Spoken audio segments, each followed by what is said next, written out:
Years later, I was in a restaurant in New York having lunch with a friend, and a woman started coming over to me, and I was like, oh, what's this going to be? And she came over and she said, hi, I'm Nancy Meyers. I was like, oh my God, have a seat. And welcome back. You're listening to Hysteria, the podcast for people who love a roast chicken on a Friday night. Today's guest is #1 New York Times bestselling author of over 13 cookbooks and her memoir that came out earlier this year, Be Ready When the Luck Happens. She's the host of Barefoot Contessa and Be My Guest. And when we can't sleep, she's who whispers, how easy was that to us? Ina Garten, welcome to Hysteria. So nice to be here. Hi, both of you. Hi, we're so happy you were one of our bucket list guests from when we started this show 7 years ago. We've been like, yes. You know what? Dream. And our dream is coming true today. So Ina, thank you so much for being here. Ina, you have built a food empire, but you were not raised among foodies. What were meals like growing up? Do you have a favorite food memory from childhood? No. It was broiled chicken, canned peas. It was just dreadful, absolutely dreadful. My mother was trained as a dietitian and just thought you shouldn't have any carbohydrates or fat. I mean, I was just like, I can't tell you how I spent the rest of my life sort of overcoming that. There are very few things that she made that I really kind of carry forward as remembered flavors. One of them is Parmesan chicken, which I've done a variation of. Probably the recipe I've used the most at home, beside roast chicken. And there's a pumpkin mousse that she used to make, that she would take all of for the holiday, and she would take all the whipped cream out of it. So it was like dry, but it had a lot of flavor. So that was good. So I think really I started cooking when I first got married, and I taught myself how to cook. Yeah, let's talk a little about that. You met Jeffrey and were married young, and you worked in the White House. And I have to this day not heard anyone talk about working in the White House with more ennui. What was your job, and how did this job lead you to Barefoot Contessa? I worked at a group called, Alyssa will know this, group called Office of Management and Budget. I started out in legislative affairs, where every piece of legislation that was passed by the Congress was sent to the president to either sign or veto. And we had to do kind of an outline of what the bill was about and a recommendation about whether to sign it or not. And we would give him 3 options. One was always too expensive and did more than necessary. The third option was always much cheaper but didn't do anything. And the middle option was really the only option. Isn't that the way those issue papers worked out? Yeah. So I did that for 2 years, and then I was working a lot on the science issues, and the science and technology group asked me to come over there. So I worked on nuclear energy policy for another 2 years. That was the Nuclear Regulatory Commission, the budget, and parts of then the Department of Energy that had to do with nuclear energy. And how did you go from that to Barefoot Contessa? Like, how do those two things connect? They don't. I liked my job. I thought it was really interesting. I'm not great working for other people. I like to have a lot of independence. And I kind of looked around and I said to myself, nobody is ever going to make a girl the head of this organization. And this was in the 1970s. And I thought, if I'm going to succeed, I need to find a path that allowed me to succeed because of my talent, not because of somebody else choosing me. And so I knew I needed to start my own business. And while I lived in Washington, I can't even imagine I did this, but I did. While I was working at the White House, I went to business school. I bought old houses and renovated them, and taught myself how to cook and gave dinner parties. And it didn't even occur to me that it was unusual. But when I look back, I think, how in the world did I do that? But I knew I wanted to either go into real estate or into the food business. I just didn't know which one. And I was sitting in my office one day at OMB. It was 10 o'clock in the morning. I really was exhausted, which is not a good sign. And I opened the newspaper, and there in the New York Times was an ad for a specialty food store for sale in a place I'd never been, which was West Hampton Beach. And I just thought, God, that sounds like fun. And I went home that night and told Jeffrey about it. And he said, let's go look at it. And I was like, okay. And we drove up the next weekend and looked at this specialty food store. I knew nothing about it. I mean, I literally knew not a thing. And I just decided I want to do it. So I made the woman a low offer. I thought, oh, well, I'll go home. We'll negotiate. I'll think about whether it's a good idea. And she called me. I was back in my office the next day, and she called and said, thank you very much. I accept your offer. And I went, oh, shit. Now I actually have to do this. So, Ina, you are now the owner of Barefoot Contessa. You're trying to figure out how to get the right baguettes made, right? There were many, many hurdles to opening the shop. And in the throes of all this, you and Jeffrey actually separate. Yeah. So why did you guys separate, and how did you end up getting back together? I think that when I ran the store, I kind of was starting to find myself as separate from being somebody's wife. And when we lived in Washington, it was the 70s. We had fairly traditional roles. I mean, he always believed in me, and he was always extraordinary. But I was the one who made dinner when we got home from work, and it just annoyed me. I loved making dinner, but it annoyed me that it was expected.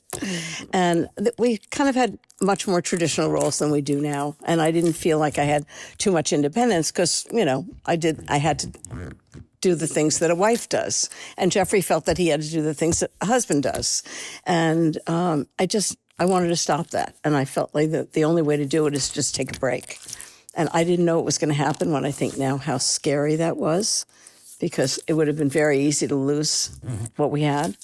But he really heard me. Jeffrey was at the State Department. He worked for Kissinger and Vance. Right. And he had a trip around the world that I can't remember what it was for, but he was going around the world, and it was like, I can't remember, 2 months. And he really thought about it when he was traveling. And then when he came back, we met in California and just talked about what we wanted to do independently that we didn't feel that we could do because we were married. And we each had a few things, and we really worked it out. I just have so much respect for him that he was willing to listen, and so grateful, to say the least.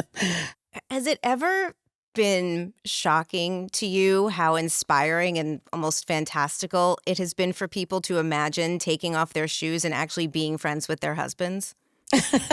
Well, I hope most people are friends with their husbands. I feel like not in the way that you and Jeffrey are. Yeah, we're kind of like, our idea of a great night is just have dinner at home and watch a great movie and just be together.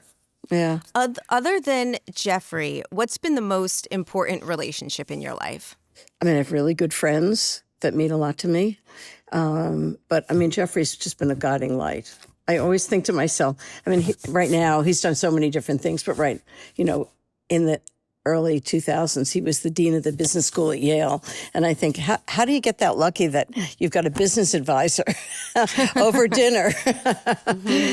Hysteria is brought to you by Smalls. Here's why I love my cat. Oh, man. You know, she's the longest relationship I've ever had. I got her in 2007. She's currently still alive against all the odds. She was an adult when I got her, so I think she's like 21 now. Every few weeks, I'm like, okay, she's kind of slowing down, and then she doesn't. She'll do something wild, like jump over something that's too tall for her to jump over. So she's great. And part of the reason I think that she's had such a long life and she's still jumping at 21 and still harassing people at her age is that I have always made sure to feed her high quality food. And listeners know that before my cat got into her extremely geriatric years, her favorite food was Smalls. For a limited time, get 60% off your first order plus free shipping when you head to smalls.co/hysteria. Smalls cat food is protein-packed recipes made with preservative-free ingredients you'd find in your fridge, and it's delivered right to your door. That's why Cats.com named Smalls their best overall cat food. Starting with Smalls is easy. Just share info about your cat's diet and food preferences as well as their health. Then Smalls puts together a personalized sampler for your cat. No more picking between random brands at the store. Smalls has the right food to satisfy any cat's cravings. My cat is on a prescription diet now, but the last time I fed her it, she did the thing she always did, which is run to her dish, sit next to it, and look at me like I owe her money. Just could not wait to be fed. If you're still not a believer in Smalls, Forbes ranked Smalls the best overall cat food, while BuzzFeed said, my cats went completely ballistic for the stuff. Smalls also has a bunch of amazing treats and snacks you can add to your order. My cat loves any and all treats, so I do still give her the Smalls treats. It's a little early holiday gift. After switching to Smalls, 88% of cat owners reported overall health improvements. That's a big deal. And the team at Smalls is so confident that your cat will love their product that you can try it risk-free. That means they will refund you if your cat won't eat their food. What are you waiting for? Give your cat the food they deserve. For a limited time, because you are a Hysteria listener, get 60% off your first order plus free shipping when you head to smalls.com/hysteria. One last time, that's 60% off your first order plus free shipping when you head to smalls.com/hysteria. Hysteria is brought to you by Haya. As listeners of this show know, my 4-year-old is, I think she might qualify for the Picky Eater Olympics. She is so picky. I don't know how she keeps growing. She is tall. She loves to run around. Somehow she is being fueled by meatballs, mac and cheese, pizza, and Haya vitamins, and it is all turning into her being a healthy and active kid. Typical children's vitamins are basically candy in disguise. They're filled with 2 teaspoons of sugar, unhealthy chemicals, and other gummy additives that growing kids should not eat. That's why Haya created a super-powered chewable vitamin. While many kids' vitamins have a lot of sugar in them, like I mentioned, Haya is made with 0 sugar and 0 gummy additives, yet it tastes great and is perfect for picky eaters.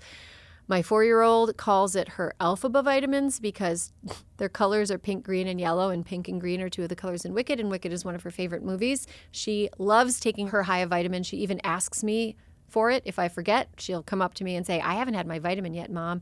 And it makes me feel, I'm glad that she's on top of things. That's all I got to say. Haya fills in the most common gaps in modern children's diets to provide the full body nourishment our kids need with a yummy taste they love. Formulated with the help of pediatricians and nutritional experts, Haya is pressed with a blend of 12 organic fruits and veggies, then supercharged with 15 essential vitamins and minerals, including vitamin D, B12, C, zinc, folate, and many others to help support immune system, energy, brain function, mood, concentration, teeth, bones, and more. It's non-GMO, vegan, dairy-free, allergy-free, gelatin-free, nut-free, and everything else you can imagine. Haya is designed for kids 2 and up and sent straight to your door, so parents have one less thing to worry about. And are you tired of battling with your kids to eat their greens? Haya now has Kids Daily Greens and Superfoods, a chocolate-flavored greens powder designed specifically for kids, packed with 55-plus whole food ingredients to support brain power, development, and digestion. Just scoop, shake, and sip with milk or any non-dairy beverage for a delicious and nutritious boost your kids will actually enjoy. We've worked out a special deal with Haya for their best-selling children's vitamin. Receive 50% off your first order. To claim this deal, you must go to hayahealth.com/hysteria. This deal is not available on their regular website. Go to HIYAHEALTH.com/hysteria and get your kids the full body nourishment they need to grow into healthy adults. Okay, so in honor of the Queen of Cozy, Nancy Meyers, the Barefoot Contessa was famously featured in a scene in Something's Gotta Give. Ina, what's your go-to? Wasn't that great? Yeah, amazing. It was just great. Yeah, R.I.P. Diane Keaton for sure. Ina, what's your go-to cozy holiday movie?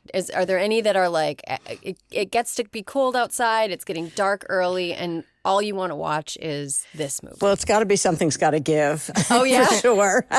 And then I can look for all the details of Barefoot Contessa. So Barefoot Contessa was, Nancy had this thing, which was really sweet. And I didn't know her. But they filmed in the store, and then they ended up recreating it in L.A., the store, which was really sweet. It was a moment in the film.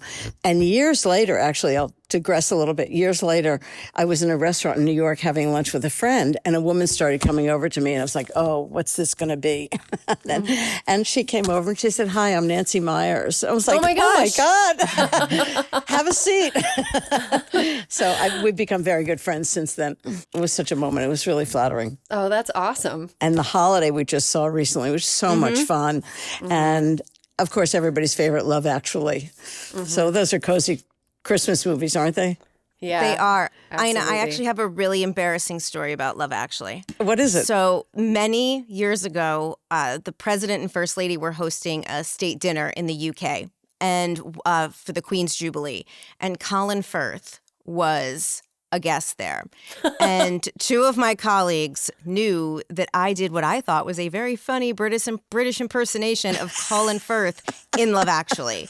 So after some Dayquil and champagne, they were like, Alyssa, do your Colin Firth to Colin Firth. Oh, no. And I did it. I was like, we love Uncle Jamie. We hate Uncle Jamie. And he did not think I was amusing at all. Oh, no, how awful. No, Nigella Lawson thought I was funny. Colin Firth did not think I was that funny. But I think one of the things that we don't know when we're talking to somebody like that is whether every single person that talks to them does the same thing. Yes. Right? Yeah. You just don't know. see, and that's what I thought, Ina, because the King's Speech had just come out and everyone was talking about the King's Speech. So I'm like, Yeah. I'm gonna stick with Love Actually. And he was like, you're so Yeah, American. right. Yeah. Okay, Ina, the holidays are upon us and we have questions. We have a lot of questions. And so do our listeners. So here's our Q&A. This is from Joe Laters, who I recognize this username. She's a college friend of mine who went through the proper channels and submitted her questions. So She did. Thank you, Joanna. You're invited to a holiday dinner party and ask what you can bring, and the hosts say nothing. So what do you bring? What is a fail-proof hostess gift? One thing I never do is bring something that they can serve for dinner. Because if you bring some fabulous dessert and they've made a nice one and everybody goes for your dessert, then it's a little embarrassing for the hostess, and I never want to do that. So I always bring things for breakfast for the next day. So I'll bring a bag of great coffee and granola and jam, things like that, or some kind of wonderful bread, so that they have it as a treat afterwards. Oh, I love that. That's genius. That's so And the other genius. thing is, everybody brings a bottle of wine, but what dinner party do you serve one bottle of wine at? Mm-hmm. Right? So Yeah. you can never use it at a dinner party because you need at least 2 or 3. I mean, it's a lovely gift, but it's limited. And you certainly don't want them to feel like they have to serve it at their dinner party right there because you don't know what they're serving. It's true. You know what I've brought quite a few times? I bring What? a little port. And I bring port and I say enjoy it after we're gone. That's really lovely. That's fabulous. Right? Because I make it clear this is not for us. Yeah. This is for you. That's when we're long gone. I love Sauterne. That would be like a half a bottle of I love Sauterne would Sauterne. be good. Yeah, that's really Okay, great. so here's one for you. How do you feel about potlucks? How do you pull off a cohesive potluck? Do you need to delegate, dictate what folks bring? What are your thoughts? Well, I think for Thanksgiving particularly, it's a great idea. First, everybody feels like they're part of the team. So I do like potluck, but you don't want everybody to bring a string bean casserole. So I would say maybe ask everybody, what's your favorite Thanksgiving side dish? And bring that and make sure that there aren't 6 sweet potato dishes. But Right. I think it's a really nice thing to do. And then also because Thanksgiving is like this remembered flavor holiday, that everybody brings the thing that they remember most. And, you just hope it's good. And if it's not, they'll have a great time with their own dish. You know what? At the end of the day, it's not about the food. It's really about having fun with friends. And if somebody brings something that's not as good as you'd like it to be, who cares? Right. You know what? It's the shared experience, the meal, and everybody's going to have something delicious. Yeah, I agree. During the holidays, sometimes we end up hosting a dinner with people who may not know each other very well. What's the best way to facilitate everyone having a good time? What do you think of games? We actually went to a New Year's Eve party in Paris once with some very good friends. We knew everybody, but they didn't know each other. And on the way there, Jeffrey said to me, I think I'm going to ask everybody to go around the table and tell their story. And we thought we knew each of these guests, and we had no idea with some of them. It was so interesting. And that was, I think, 2000 or 2002. I've never forgotten that. So that's kind of a good way to introduce yourself to a group. I mean, I wouldn't do it with 20 people, but we were, I think, 6, and it was a great way to do it. Another question Jeffrey wants to ask, actually people that we knew very well, he said, let's go around and tell the thing that would be the worst thing somebody could say about us. And the answers were hilarious, but it also told us something about what each person's worst fear was. Interesting. What can you share any of them that you heard that really stuck with you? There's one person in that group that's so disorganized. They would like go somewhere and forget their bicycle, and they'd have to go back and get the bike. It's just like, and I remember him saying I'd be horrified if somebody said that I was a disorganized person. And I thought, oh, that's exactly what it is. He nailed it. Oh, no. Okay, Ina, you've cooked, you've served, everyone's talked themselves to death. How do you politely signal to everyone that it's time to go? You don't. You don't? I don't. If people are having fun and they want to stay, I want them to stay. I never kind of, like you always hear about a party where the host gets up and puts on his pajamas. Yeah. If people are having fun and they want to stay up till 3 a.m, I'm flattered to death. Oh, wow. Okay. I'm from the Midwest, and everyone's very passive aggressive. And the thing that we do when it's time for people to go is somebody just stands up and goes, "Well, I suppose," and everybody knows that it's time to go. What's your favorite festival cocktail that you can make in advance, or is easy to whip up as folks start arriving? Well, first cocktails, recipes for cocktails are usually done one at a time. I never do that because unless you're drinking alone, you don't make one cocktail. So I just think like at Christmas, like cosmopolitans are so festive. And sometimes I'll make, put some dried cranberries in a martini glass and pour cosmopolitan. But I like to have one like cocktail that you have a picture of. So everybody's drinking the same thing. Ina, I tried your cosmopolitan recipe and I swapped out the lemon or the lime, whichever it was, for bergamot. The bergamot is a great addition, and it's like so available this time of year. What is bergamot? Bergamot is like a lemon, orange. It's the basis of Earl Grey tea. Like the smell of Earl Grey tea is bergamot. And is it a fruit? Yeah, it looks like a lemon. Wow. Yes, and I've always seen them, and I'm like, what can I do with this? And so I actually make a jam with bergamot, pear and bergamot, but it smelled so good, I was like, I'm going to try Ina's Cosmo recipe with the bergamot. And it's delicious. It's not quite as bitter, but it's a little more tart or something. I don't know. It has a nice smell to it. Oh, that sounds fabulous. I like a Kir Royale. I feel like that's an easy holiday cocktail. It's a wonderful, which is Kir and champagne. It's just perfect. Yep. And a little zest of lemon. Yeah.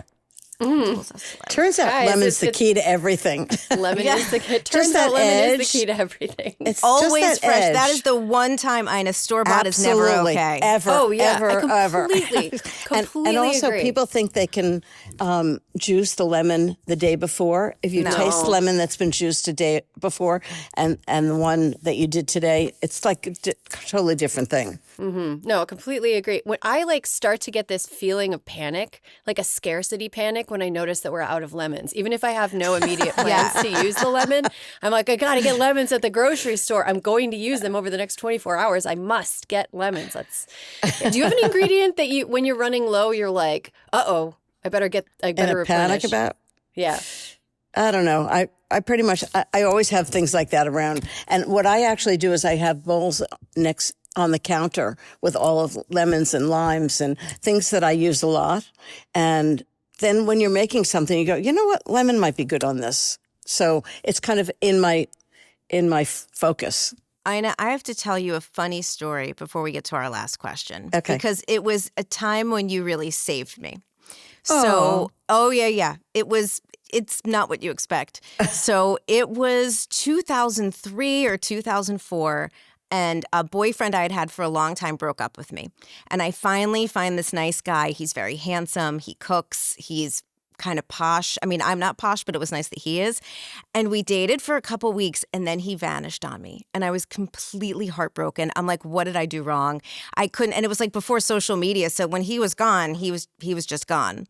So fast forward everyone I was working for then Senator Obama. And he's like, what happened? What happened with your date? What happened with your date? I'm like, he never showed up. He's like, let's find him. And I was like, no, I don't think we should do that. And one I think it's Sunday, called stalking, right? Yeah. it is called stalking. Senator-assisted stalking is probably even worse than regular stalking. God bless, he was always very fixated on finding me a nice man. Oh, how and lovely. so I get home one Sunday afternoon and I'm watching Barefoot Contessa, and you have on one of the episodes of Ask Ina. And Ina, God is my witness, I am in my 500 square foot apartment, which means I am both in the kitchen and the living room. And I'm listening. I'm like, oh, let's do not really paying attention. And all of a sudden I hear, hi, Ina, my name is Chris. And it's him.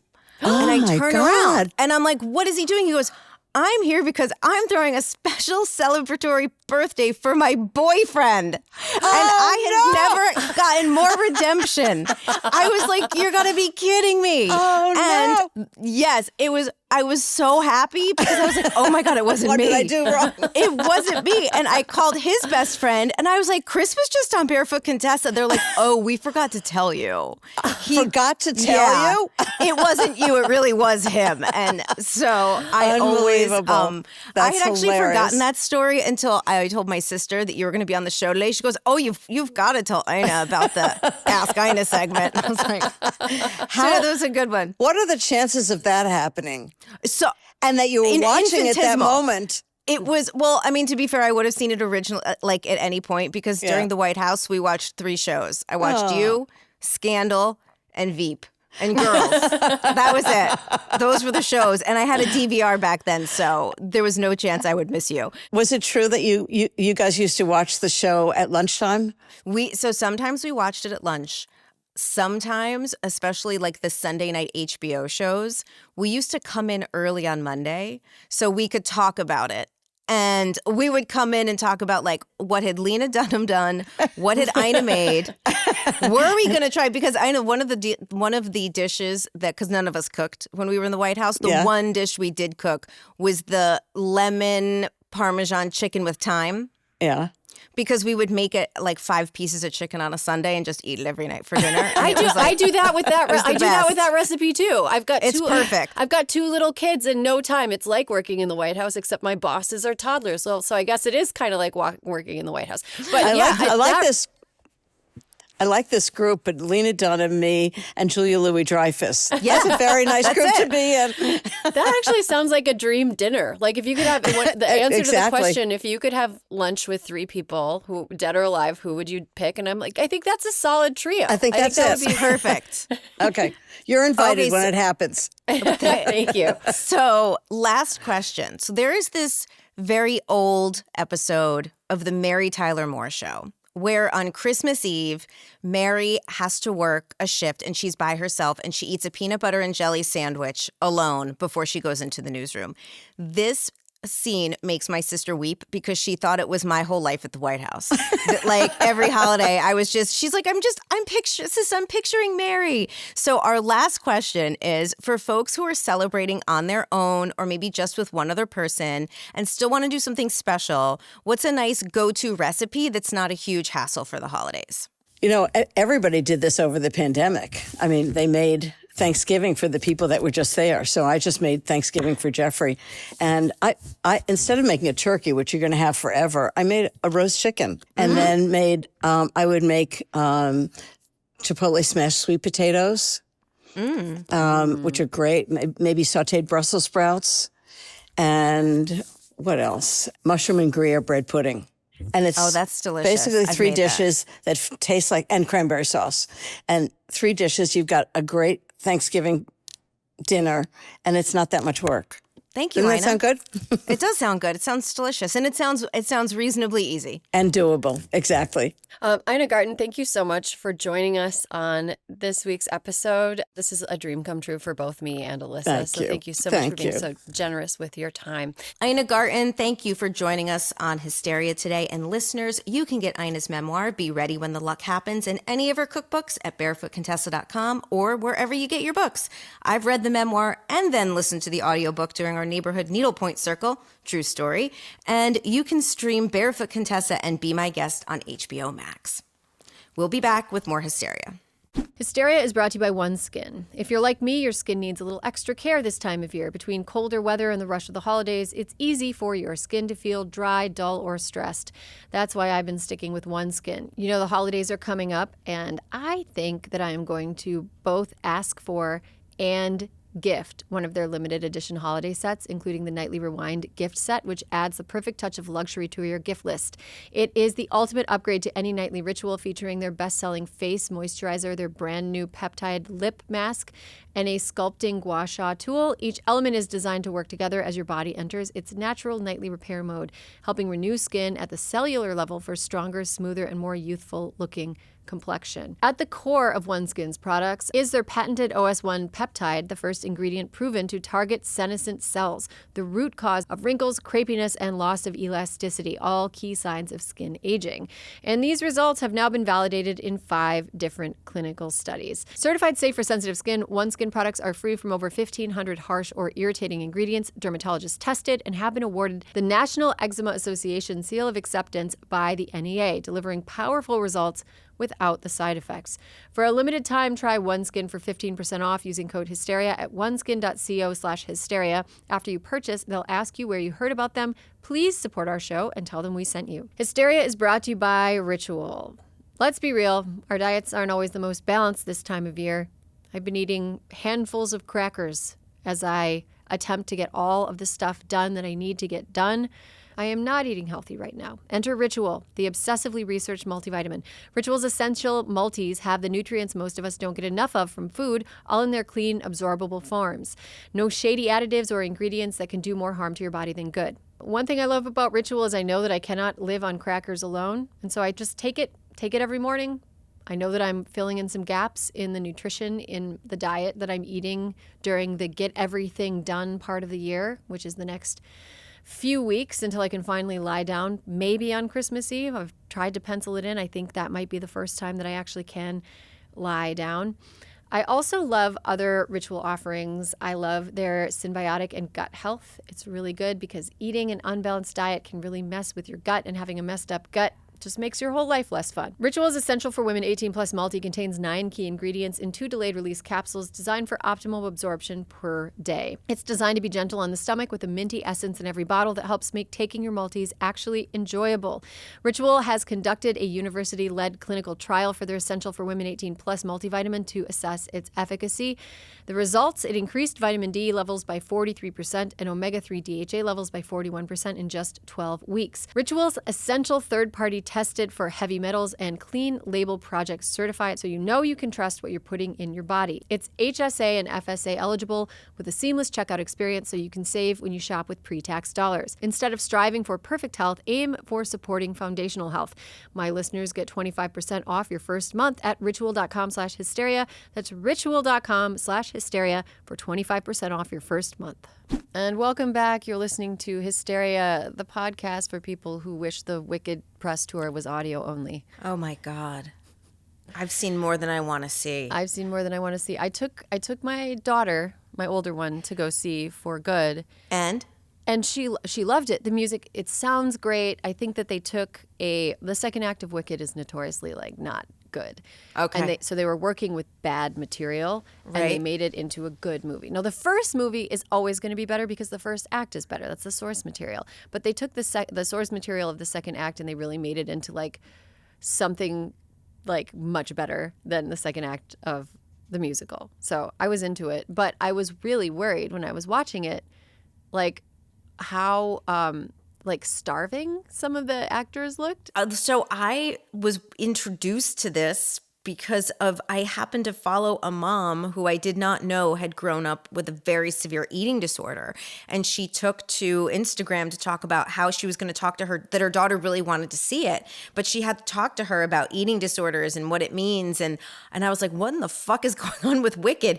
And then I couldn't escape it for the next 3 days. Yeah. I mean, whatever. There's all this. I hate the whole discourse. It's like, you can't comment on people's bodies. It's like, well, if people's bodies are public and and they're held up as public examples of what a good body looks like, then I think we should be able to talk about it. Well, and especially it's not just that someone in the movie lost a lot of weight.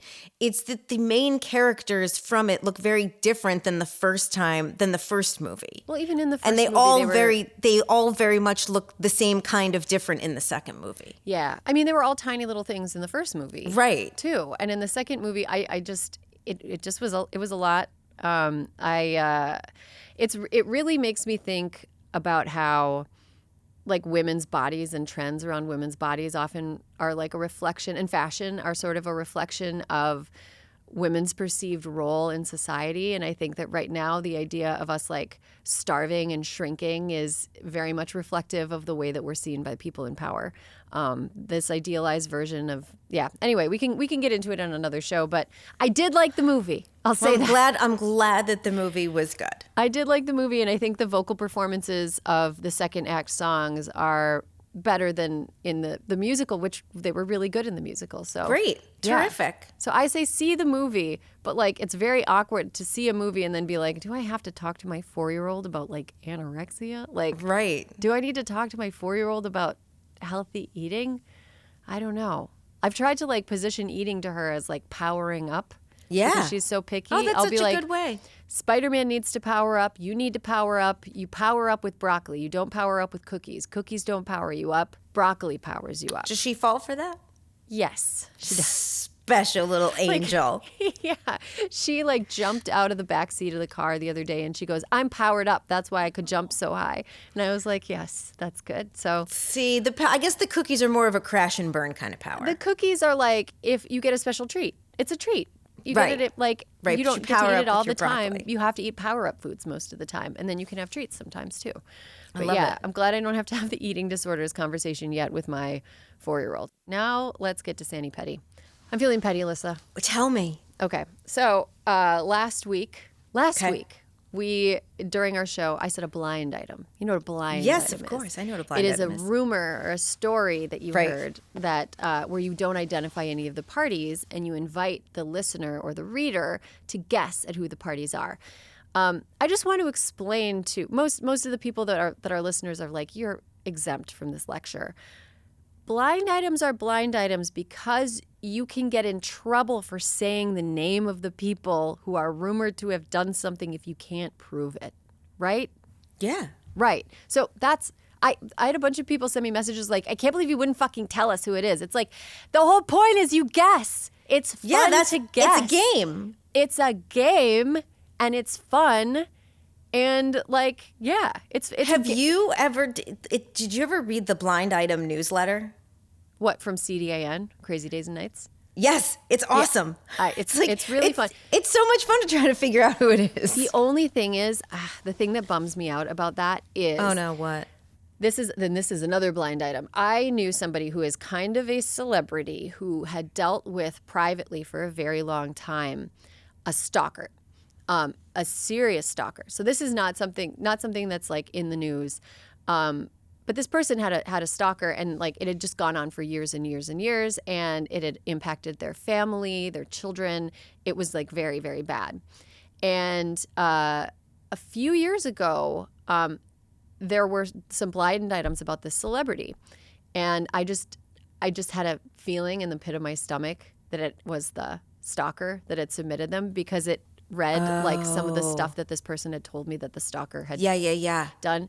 Anyway, so just be wary that like things like Demois and like anonymously submitted blind item websites really leave the door open for people that are just completely batshit insane. That's to true submit too. Basic like fan fiction. You just always have to take those with a grain of salt. Anyway, and I reached out to my friend when that happened. I was like, this is crazy. And they were like, yeah, we're talking to our case manager about it. So like, yeah, so that's a real thing. That's a real thing that crazy people do. So just be wary. That's all. I'm not crazy. Everything with a grain of salt.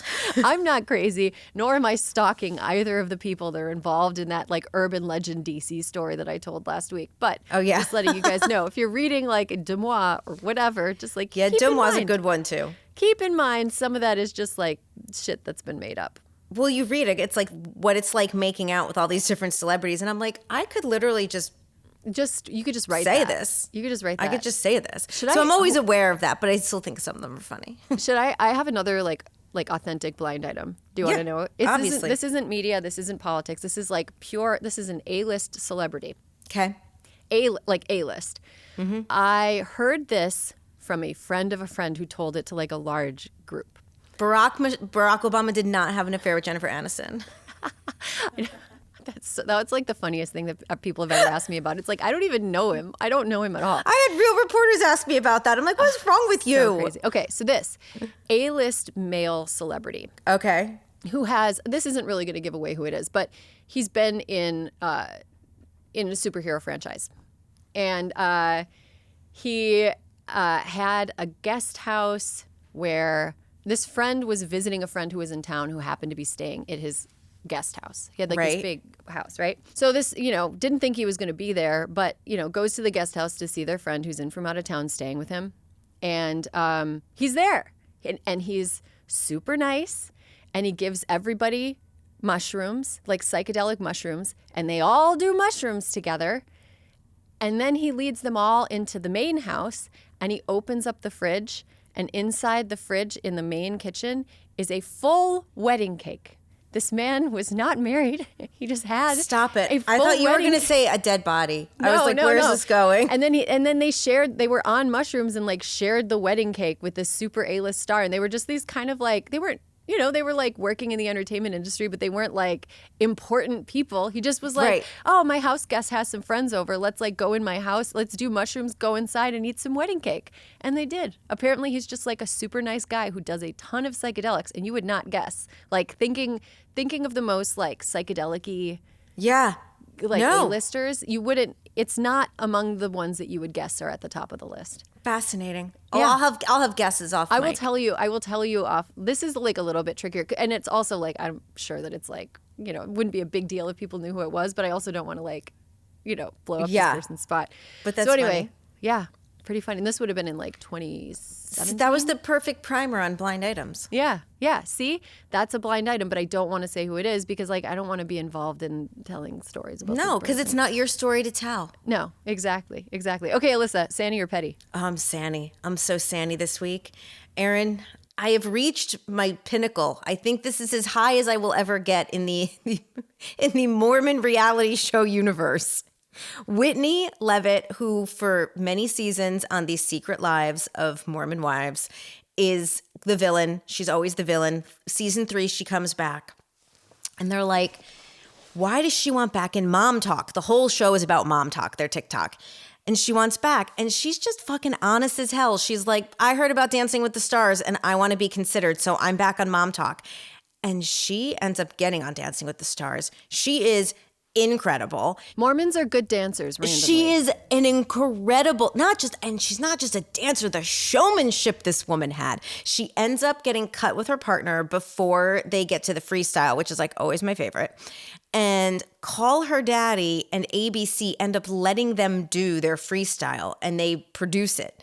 And it is unbelievable. And the whole time she was very clear that her dream is to get on Broadway. And when this is all over, she very deservedly is going to play Roxy Hart in Chicago on Broadway. And the reason that I love this, so that role Roxy actually does doesn't not have to require sing. singing. Yes. Roxy doesn't have to sing. And No. that's kind of the part of the joke. It's Exactly. like And so the Roxy- thing I like it is like she just was like, this is what I want and I'm going to do it. She didn't hurt anybody to get it. She just worked really hard and I'm like really invested in her now. I kind of like that. I like that. Also the reunion is Thursday night. Well, I feel like I'm just missing out on the Mormon wife thing. Look, I read an article about how real intellectual people were into it and I was like, see, I've got cover here. I feel like there's something so insidious about like Utah as a cultural fulcrum. Like I don't like it. Well, they even talk about it. Like they're just like, it's kind of weird here. Well, it's everything corny about white people emanates from Utah at this Yeah. point. Utah is a corniness factory, and you see it like. I have a relative in the Midwest who like started posting like she was an influencer and she doesn't have like many followers at all. And it was like, I have you one don't- of those in my life. Yeah. It was It's like, so you don't brutal. talk like that. Why are you staging photos like this? Why are you decorating your house like a Why do you have a beige Mormon? photographer? Yeah, it's very, very odd. And it's, yeah, I there's something, I can't like let go and have fun. I'm like the main character. I was watching Pluribus last night. Have you been watching this? No, I haven't. It's on my list. It's probably, it might be too intense for you. Okay, thank you. That's good to know. The first episode is pretty intense, but after that, it gets more like Have you watched existential. Cemetery Road? No. Okay, I think that might be more my speed right now. Well, I don't want to give away too much, but Pluribus, the main character, is played by the woman who is the main character in Better Call Saul. So Rhea Seehorn is the main character. It's a Vince Gilligan show, so you know it's like written impeccably. Mm-hmm. And she is a character who is just like very resistant to connecting with people. Mm-hmm. Like very like, she can't have fun. She can't like let go. And we were watching it last night and Josh turns to me and he goes, she's a lot like you. I was like, thanks. That's really nice. Wow. I mean, but I feel like I'm missing a part. Like there's a part of me that I just can't like totally let go and just be like, yes, Mormon wives, tell me about your secret lives. I'm so interested. See, here's the thing. That's the whole thing. Everybody watches like the Bravo Housewives, right? And I never really watched any of those because they were just like too much. There is something about this crew that's just, the stakes aren't very high. You know what I mean? And the thing that I love about Whitney is that she may be the corniest one on the whole show. And even though now she's like going to be Roxy Hart, she's still corny. So I'm like, all right, I'll take it. Okay.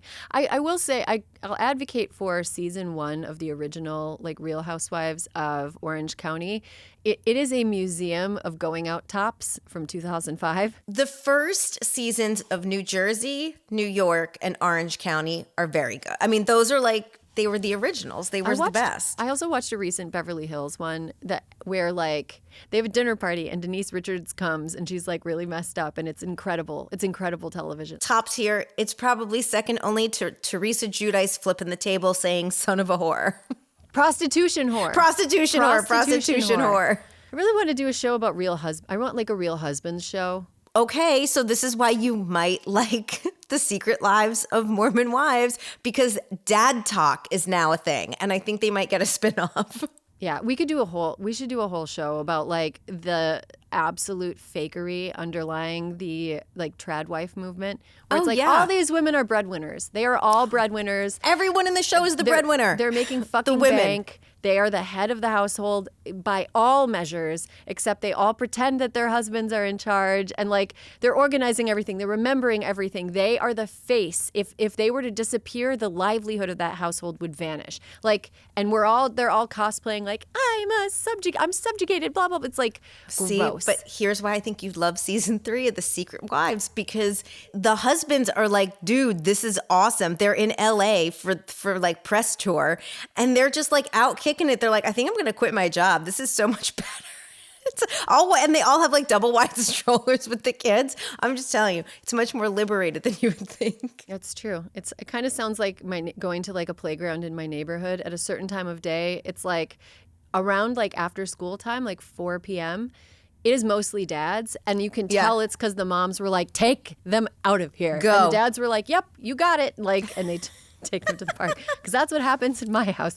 Get these kids away from me. Take them. Get them out of here. Okay. Well, that's all the time we have for this week's episode. That was good. We want to offer a giant thank you to Ina Garten.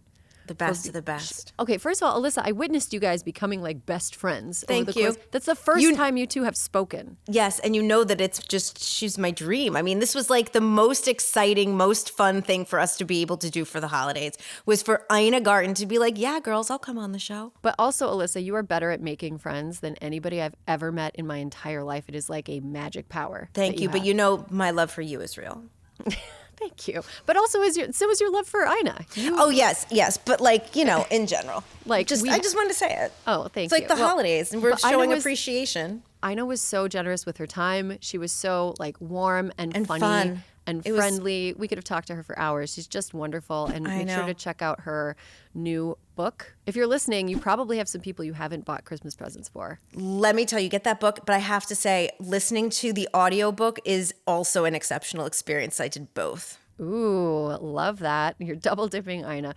Alyssa Mastromonaco, thank you this week and every week for being my ride or die Hysteria listeners, we love you so much. You're the best in the biz. We'll fight anyone who claims otherwise. If you want to get in touch, hysteria@crooked.com. If you want to send us blind item guesses, if you want to send us a blind item, I'll read it. We'll That's figure it fun. out. We'll figure it out. I will assess whether or not you seem like you're unhinged, and then I will go from there on whether or not to read it on the show. But we love hearing from you. If you have any tips, thoughts, whatever, our inbox is open, and several of us read those messages, so don't get too personal. There will be more Hysteria for you next week.